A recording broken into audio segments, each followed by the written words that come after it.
यार देखें, आप जैसे जैसे आप ऊपर जाते चले जाएंगे ना, अपने काम में आप ग्रो होते चले जाएंगे, तो आप उतने ही तनहा होते चले जाएंगे।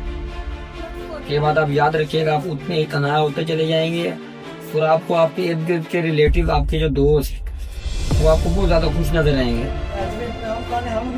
ठीक है, तो आपको आप जो है हैरान होंगे कि यार मेहनत मैं कर रहा हूँ, ठीक है, काम हम कर रहे हैं, और ये लोग इतने अपनी लाइफ में को जो है ना इतना एंजॉय करते हुए आपको नजर आएंगे कि आप जो है ना सैड हो जाएंगे। लेकिन वो वक्त सैड होने का नहीं है, वो वक्त आपको ग्रो होने का है। ये बिल्कुल उस बाज की मिसाल है जिसकी उड़ान बादलों से भी ऊंची है। ठीक है, आप बादलों से ऊंचे हैं ना, तो आप बिल्कुल अकेले हैं। तो जबकि आपने देखा होगा कौवे, कबूतर, ये जितने भी परिंदे हैं ना, ये बादलों से नीचे होते हैं।